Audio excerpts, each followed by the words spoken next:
Hi, welcome to He Leads Video 4. This week we're talking dumb decisions. Dumb decisions. And we've all been there, right? Let's just say that off the top. We've all been in our foolishness. But this week is not just foolishness. This week of study is foolishness and salvation. There's always that counterpart. Our foolishness allows the salvation in. And so God really does make things beautiful in his time. You know, he has a plan for everything, including our really, really messiness. But today we're going to dive into dumb decisions. I'm pretty stoked about it because I kind of like the word dumb, Katie. I like that word. I feel like it has a little life to it, a little like, it makes me think of a jumpy house for some reason. I don't know. That's like the feeling I get when I think of the word dumb. And that jumpy house, it just reminds me that you can always come back down and land safely in Jesus. You know, dumb has a little bit less of a serious connotation. I think sometimes we need to take even our mistakes a little less seriously. I mean, of course, there's serious consequences and serious discipline, but, you know, because of Jesus, we have a totally different outlook on the stuff that happens in our life. We don't have to lose hope. We can confess those things because of Jesus. Mm-hmm. We can look at him and say, that was dumb. That was real dumb. Ooh, that's really good. I love it. And that hope is like the bouncy house, like underneath of us, you know, it just keep bouncing. Just keeps us going. I mean, this is such a good visual we're building this morning. I wish I could gather all of us and have like bouncy houses in my backyard and everybody could come over for like lemonade. And I mean, that would be really legitimate. But how about we I might have to spring off that idea. I have a friend who rents out bouncy houses. So, oh man, might have to. Sometime in our life, this is on our bucket list goals now. Bouncy house Bible study. That's on our goal. Yes. Yay. I love it. I love it. So the key question for today's video is, what's the worst I could do? What's the worst I can do? And more importantly, is that forgivable? Is that forgivable? We so often look at our sins, and sometimes I think that either we see ourselves too glorified, like too holy, like we're more holy than other people. I'm not as bad. That's our like solution to our dumbness is like, well, it's not as bad as you. You know, it's not as bad as Jerry, those guys on Jerry Springer. Yeah, right. That's that we just dated ourselves a little bit, right? Or like Real Housewives or something. Dr. Phil had some interesting characters. There you go. I mean, all kinds of like, yeah, I mean, I'm not as bad as whoever that guy, that girl, whatever. Or we put ourselves in the pit, you know, of shame where we can't even look at our sin because we just feel so overwhelmed by it, that we're not lovable, we're not forgivable. And so we want to land in the middle. I mean, that's a spectrum, right? Like way too holy over here to like, you know, completely unforgivable over here. And we want to land in the middle where we have that bouncy house of grace and hope, and we believe that our foolishness is completely and utterly beautiful in Christ Jesus, that he takes all of it up and that he adds the grace. And in our confession, we get to have like connection to him in that, and we feel clean. And then we are in this place of like humble grace. Like I'm like way far from perfect, but wow, you know, I'm so thankful for what Jesus does and makes in me, you know. Mm-hmm. Awesome. So our stories, we're going to talk about stories of dumbness first to get us started. So dear listener, what is your story of dumbness? What's something dumb you've done? And it can be silly or serious. So Katie and I both have a silly to spur you on, right? And we have a serious to spur you on. So throw them up in the comments on YouTube or over on Facebook, on the blog, on Instagram. But we want to hear. I really want to hear these, so I hope we get a lot. I know. I feel like we should have a graphic because I want to know what dumb things you have done. Like, these are fun. I mean, even the hard stuff. Man, it's so connecting to be like, I am not the only idiot out there, you know, and to know that doesn't define us, you know, and we're going to, sorry, Katie, I was just going to say, okay. And that's where Jesus really gets to shine through. Isn't that the truth, right? In the muck, like that's where we see his, you know, cleansing work and everything. Yeah. And I was going to say, our mantra throughout the study is he leads.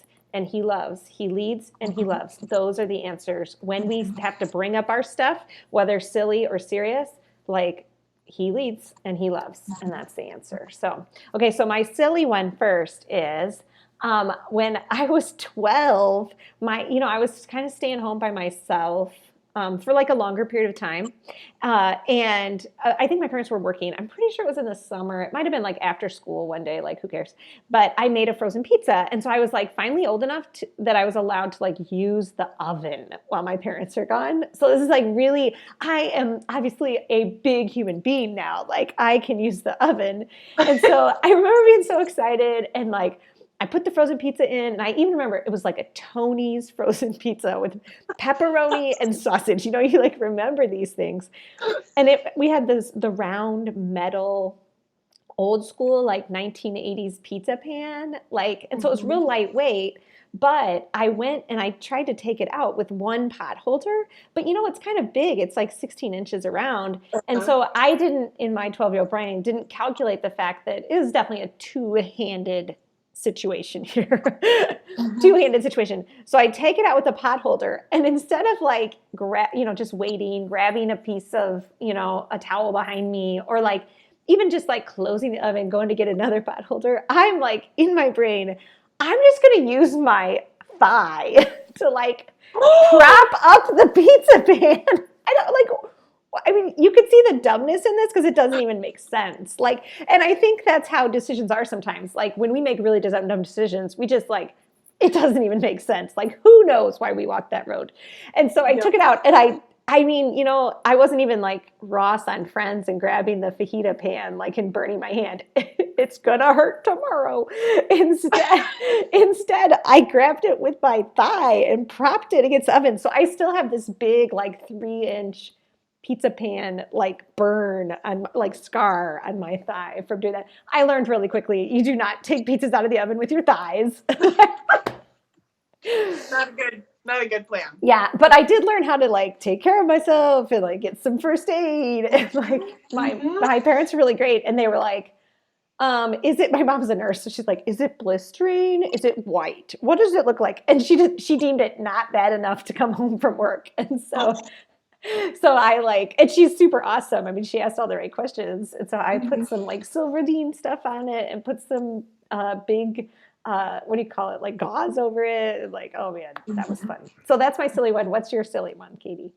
So my silly one is super similar to yours. We were camping when I was a kid, and my parents had told me, 15 to 20 times, quit playing with the fire. Oh no. The stuff would blow out, and then I would grab it and put it back in. Well, a hot dog wrapper, people probably wouldn't burn these days. It was the 80s. So a hot dog wrapper blew out, and I grabbed it. Well, it melted my fingers together. So my mother comes out, and I can't tell her because you were playing with the fire. This is the best, Heidi, because there was this Garth Brooks impersonator that night that I wanted to go to, and they had told me, if you don't stop playing in the fire, we're not going to that tonight. Oh my gosh.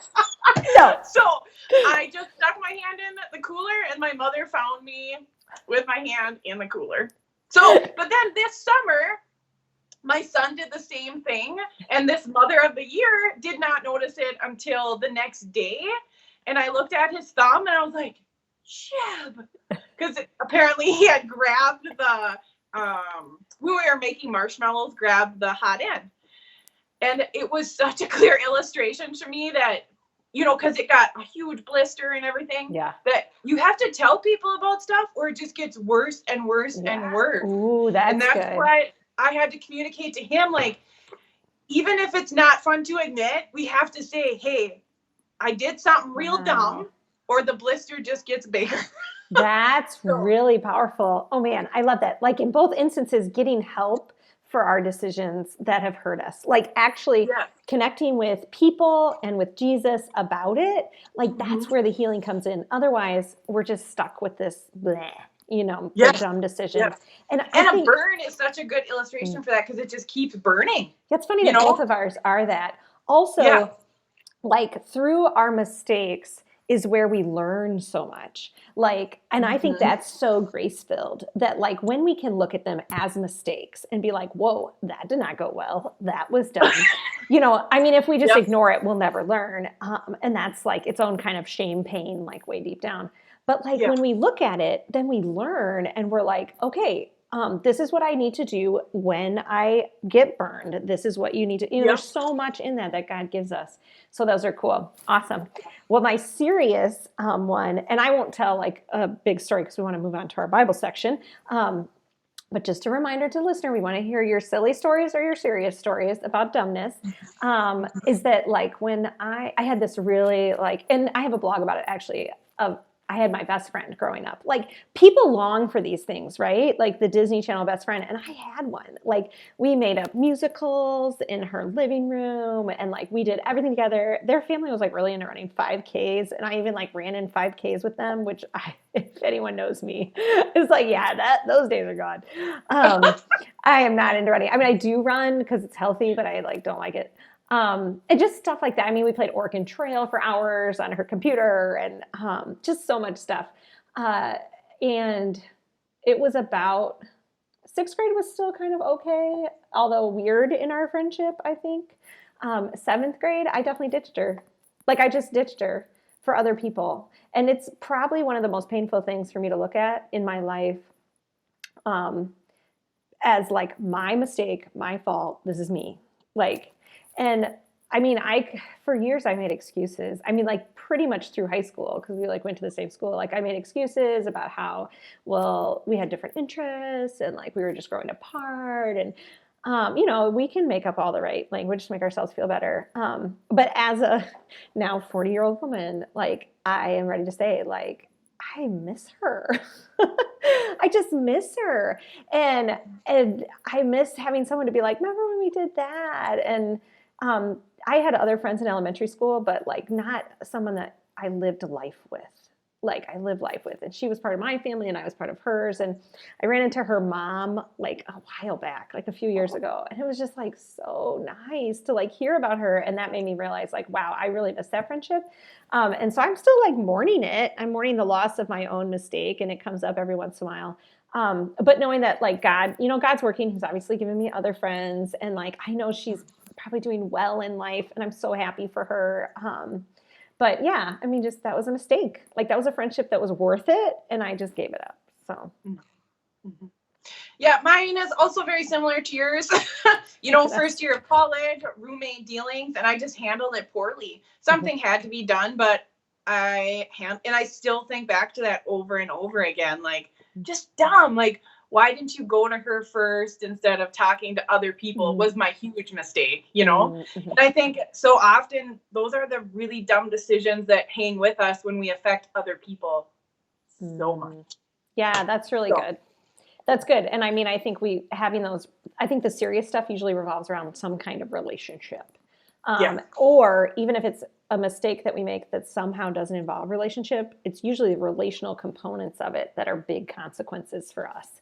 And so just knowing that God heals, and he works, and sometimes there's this like really amazing reconciliation and sometimes there's not, but we can still, move past it because we have hope, we have grace, and we have Jesus. Yeah. Is it forgivable, Katie? Yes, it is. Yes, it is.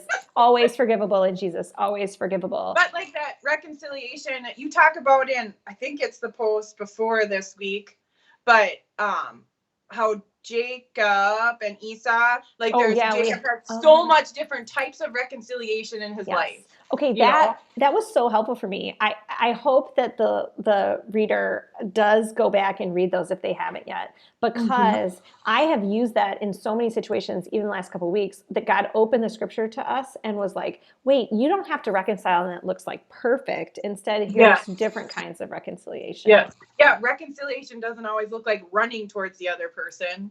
Sometimes you talked about, sometimes it's healthy boundaries. And so. Yeah. And so in that weeks, we get into like the nuts and bolts, I think, of like what are boundaries and what is grace and all of that good stuff. So make sure you read that one. It's a good one. It's a good one. Jacob and Esau. Maybe we'll put the link in the video notes. Maybe. Yes, if we remember, if someone reminds me. You can always send a shout out in the comments. Where's that link? I'm not offended. There you go. Yeah. So some dumb decisions in the Bible. I think this is one reason God gives us so much biblical narrative. There's obviously more to it. Scripture has layers like an onion, and you could just peel and peel and peel. But I think sometimes the narrative is just so comforting. Like, I'm not the only person that has made dumb decisions. People even make dumb decisions, and God is like, let's put that in a book for eternity so that people can see what good stuff I can bring from it. You know, like, I'm just like, wow, God. I mean, and aren't we a little bit thankful that we're not those people and it's not written down for? I know, right? We're like, do we really want to be those people in the Bible? Like, no, it's good. It's good. So some of the dumb decisions in the Bible, Israel after the Red Sea. I always think this is so funny. And that's is it video 1, Katie? Is the Red Sea Road? I think so. Okay. I think so. But yeah, go back to video 1 if you didn't watch that. But I mean, the Red Sea, God is like, let me part waters for you to walk through to lead you to salvation and like drown your enemies. And then they're like, but we think we should go this way. And you're not going to be able to fight these, Canaanites for us, God. So we'll just do it our way. Like, and then there's that whole golden calf incident. Oh yeah, I forgot. That's like really obvious. How dumb. Like, can you make a golden calf? And then Aaron, who's like their leader, I always have some mercy for him because I think about like how hard it is to shepherd people. My husband's a pastor and stuff. But he's just like, finally, he's like, okay. Bring me all this stuff God gave you. We'll make our new God. And right. And then what's really the kicker of that story is they attribute them being released from slavery to this calf, like a gold statue they just made themselves. It's not even like they found it. Yeah, it's not like Indiana Jones or something. It's like, we just made it and now we're gonna bow down to it. Like, I just like so weird. Oh my goodness. Okay, and then the rich man who walked away sad. I'll have to grab the reference for that, but it's in the gospel. Like the rich young ruler, that one. Yeah, that one. Yeah. Like, he asked Jesus, like, how, basically, how do you get into heaven? Like, how do I, complete the law and stuff? And Jesus is like, here you go. You love God and you love your neighbor. And he's just like, that stinks. Like, I feel well, like he even claimed at first though that he had done it. Like, Jesus, like, right? Like, if I'm remembering correctly, I've kept all the law. And then Jesus tells him, "Well, go sell some stuff." And he's like, You're right. He's like, I gotta sell my stuff. Like, I mean, anytime we're like, let's put life here on earth before God, like, then that's dumb.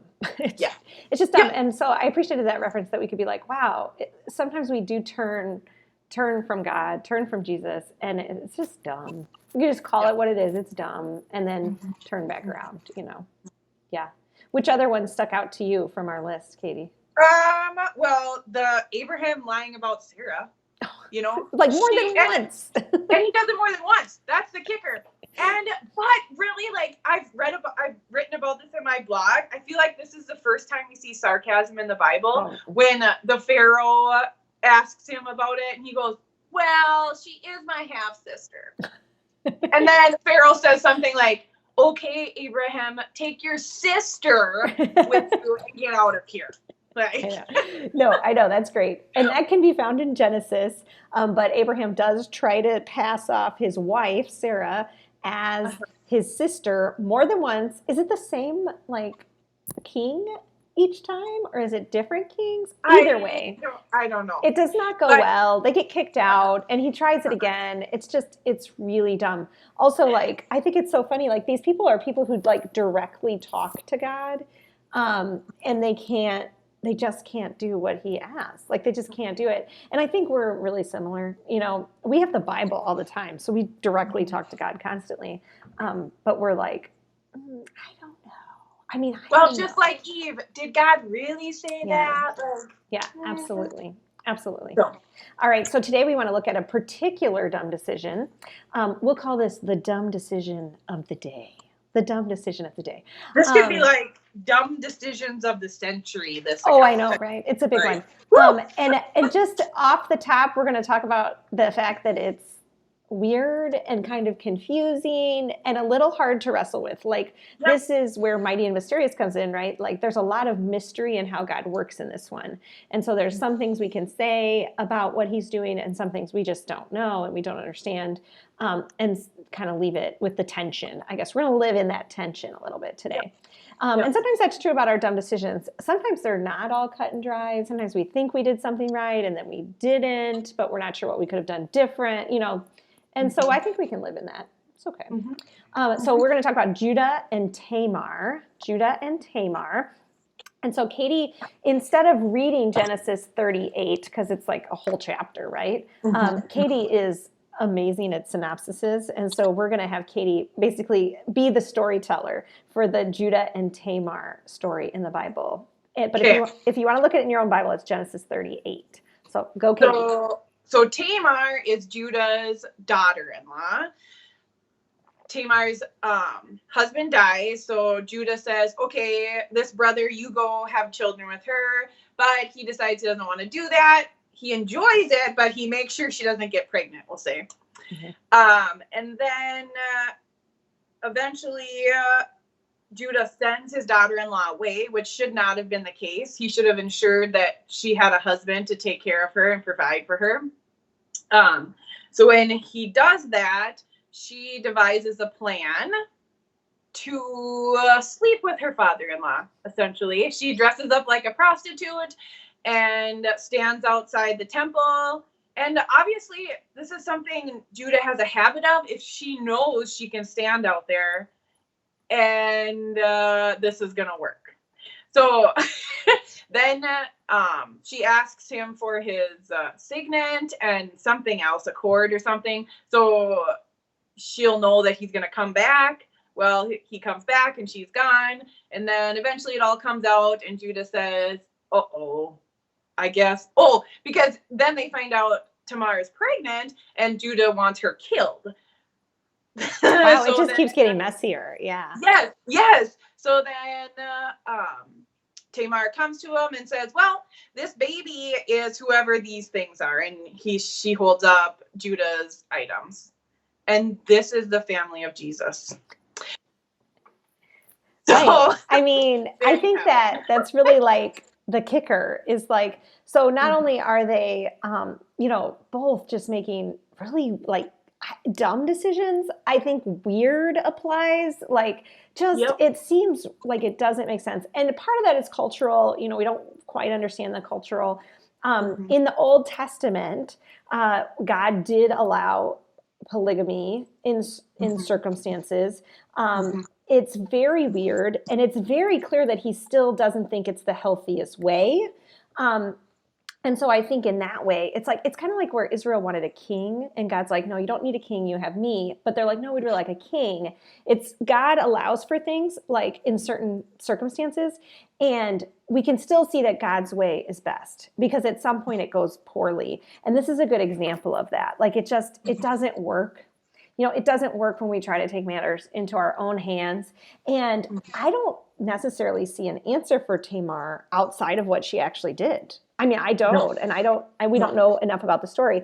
And so I think wrestling with that, like, okay, number one, very rarely is a Bible story like instructive of what we should do in life anyway. Very little of the Bible is like that, very little. God gives us the 10 Commandments, and then there's even like things in the epistles about how we should talk to each other and stuff. But at the same time, the Bible is more like revelation. It shows us the state of humanity and God's response to it. And this is especially true here. It's all about the revelation, and especially the revelation of Jesus. God is telling us the story, like you said, of what God, how God is going to bring Jesus into it. Because Tamar is like the great-great-great-great-great-great-great-grandma of Jesus. And she even makes it into the genealogy, doesn't she? She is. Her name shows up. Yep. Yeah, and there's only so many moms in there, if you will. which is a little bit of a bone I have with God someday. But at the same time, that's just the way history is taken by humankind. And so, all right, fine. Maybe that's not God. Maybe that's just humans.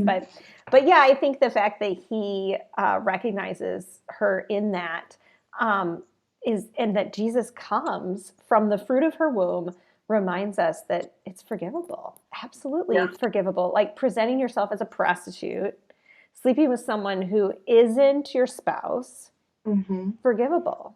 And then also on Judah's side, I mean, like you pointed out, like this is clearly his habit. So he has the same sexual sins. He also ignored his daughter-in-law. Otherwise, she wouldn't needed to take matters into her own hands. Like he didn't give her a kinsman redeemer to bear children. All of that stuff. God, all of it is really gross and messy, but God forgives every single bit of it, and then even brings Jesus through it. Yeah, I think it points back to your very first blog post where you say something pretty bold. Like the first time I read it, I was like, "Oh my!" But you say, in response to every sin, we'll say He leads. Oh, I didn't think about how bold that was. It's bold, Heidi. It's bold. So, but I love it. I mean, it's very similar to when Luther says sin boldly. Like we know we're going to do it, so just own it. Yeah. Own it and say, I screwed up here. And when you're looking around at other people, I was just having a conversation when I was down at this retreat with one of the women, and she said, in our economy, there isn't jobs for younger women, girls, ladies. So they find somebody and they move in with them because that's how they get their rent paid. And it's not like, it's definitely not a conscious decision for them. Like, I'm just going to do this, sleep with him so I can get my rent paid. They're just surviving. And that's the exact same thing that Tamar was doing too. She was just surviving. Yeah, absolutely. And I think those really difficult, dumb decisions that we make usually come from that place of survival. I mean, that's trauma at its best, right? Is like it shuts off all of the good decision making we have because we only can fight or flight or freeze. Like we can't really imagine another way that will work. And, this is the work of the body of Christ, people. Like we get to come in and be people that remind one another that God's still there. God's still leading. He doesn't love us less when we're sinning, but we want to have that restoration. We want to be in full relationship with him and have that grace and hope, that we talked about at the beginning. Like that's our desperate need. And wow, does he bring it? And so I think it's cool that there is a person, in that economy that can say like, this is the situation. Like, let me show you Jesus and what he can do. And that's what we get to give to these people. And I think we forget that. Like, we don't want to give them too much Jesus because then are they going to keep doing this thing we don't approve of? Yeah. And the law never works. It just doesn't. No. I mean, it doesn't work for me. Why is it going to work for somebody outside of the church? Right, right. It means nothing to them. Yeah, that's really good. That's really good. So I think that when we look at the question of is it forgivable, I think we can say every time the answer is yes in Jesus. Is it forgivable? Yes, in Jesus. Yes in Jesus. And he leads, he loves, that's who he is. So awesome. Well, that was a really meaty one. I enjoyed that. I hope our listeners do comment and leave their silly examples of dumb decisions and their, maybe a little bit more intimate examples of dumb decisions. We'd love to hear from you. And just know that you are forgiven in Jesus today in all of our foolishness. That's why we can be vulnerable as Christians because it is forgivable. Yeah. So. Absolutely. Absolutely. We live in both at the same time. I love it. Awesome. Well, we will see you next time.